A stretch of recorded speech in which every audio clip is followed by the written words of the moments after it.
Is that shoe leather I taste? Ugh.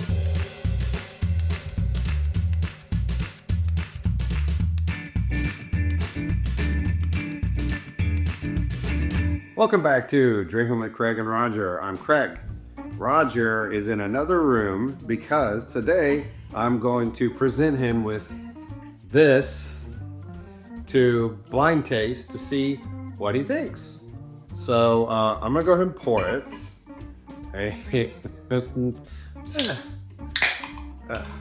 I'll call him out, and we'll give it a try.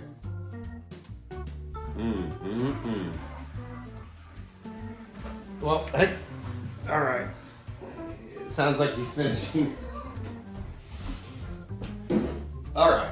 You can come out. Where'd I miss? Shut up. Is it St. Patrick's Day? It kind of looks that way. Green bubbly stuff. Yeah, I picked the good glassware to get all the nuances. Wow, what a nose. I've never had this. And I know you've never had this. What do you think? I'm trying to identify the aroma. The smell is... I immediately know. It's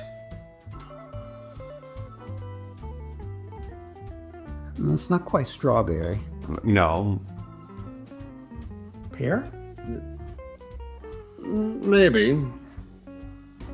Is this an au pair? What is an au pair? Well, that's a girl that comes from a different country and they... Au pair. That's an au pair. Okay, all right. All right.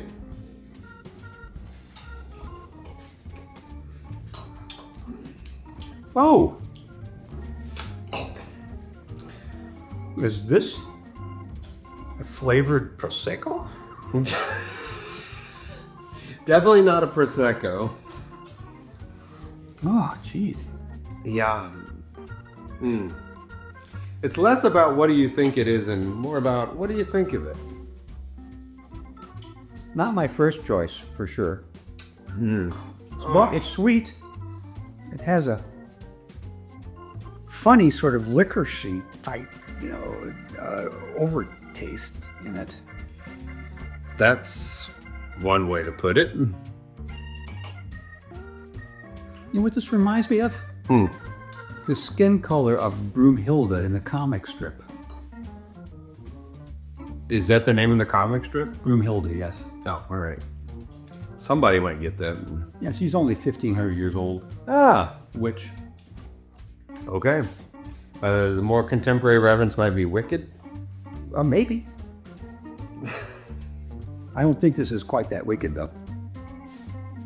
But is it like Wicked?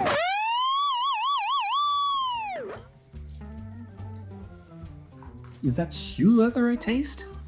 Ugh. Then you'd be an undertone in there. The sickly. Yeah. There's. Ugh. This is a slog. The only thing I can think of is that this is some sort of sparkling wine which has been dyed green because of St. Patrick's Day. You think this tastes like a sparkling wine? Well, the sparkle's gone out of it now. Yeah. Well, it had a lot of sparkle at the beginning. It doesn't really taste like any beer that I've been, yeah, Take a guess on strength. somewhere between 18 and 14%. I mean, it's like somewhere between 8 8 and 14. 14%. Okay, that's a wide range. Now, does it make you feel like going out clubbing? Well, it depends on who I'm going to club. If I'm going to club the guy who made this, that's fine, I hope he didn't charge you $20 a bottle for it, so. To me, it tastes like a sparkling wine that has green coloring in it and some vegetable flavoring added to it. I'm not exactly sure what it is. There is a green apple Jolly Rancher that this is a dead ringer for. Okay, is it A beer that's been flavored? Well, I'm just gonna bring it up. Okay. What we're drinking is Four Loko Sour Apple, 13.9% alcohol, and it is a premium malt beverage with artificial flavors, certified color, FD&C yellow number 5, and artificial sweetener. This is about, I think this is $3 a can. What you're looking at here is really a malt wine. That's why it tastes. That's why I thought it tasted like it did, because it's very high in. It's a malt liquor.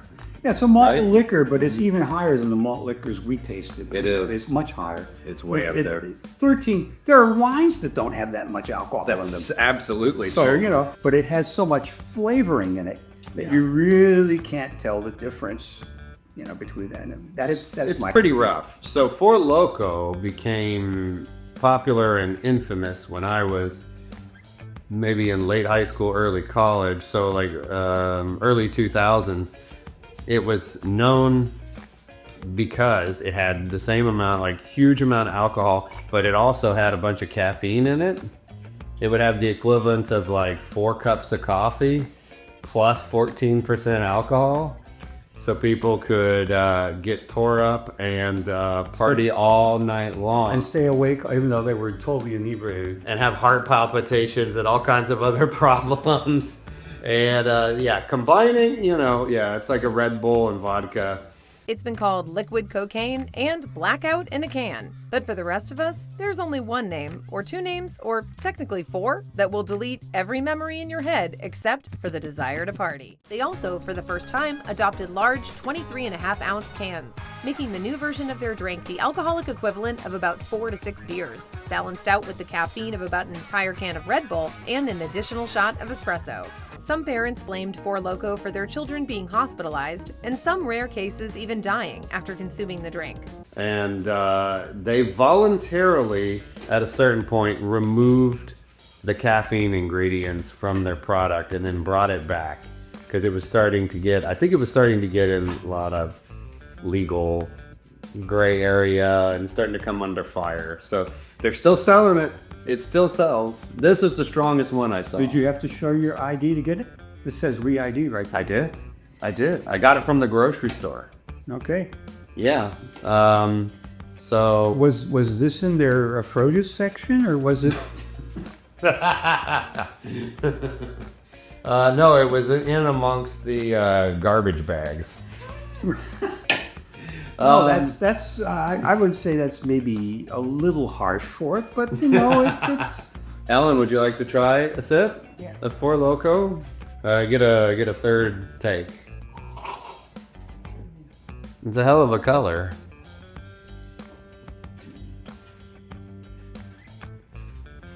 Yeah. It's bad. It's bad. It's pretty rough. It's kind of like those snow cones you get, where they pour syrup and Oh yeah. there's like a green one. Mm-hmm. That's a good comparison. That's kind of what it tastes like. Yeah, green snow cone with 14% alcohol in it. Well, let's freeze this and see if it turns into a green snow cone. Yeah. All right. Well, there we go. Now we've had Four Loko. Well, if you like what we're doing, Yeah. like us and subscribe. Mm-hmm. That's the best way to help us. If you have any comments or any other questions, let us know. And if there aren't tens of thousands of them, we can probably answer them. Anyway, until next time, cheers. Cheers.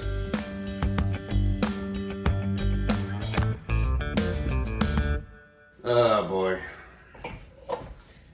It's shit.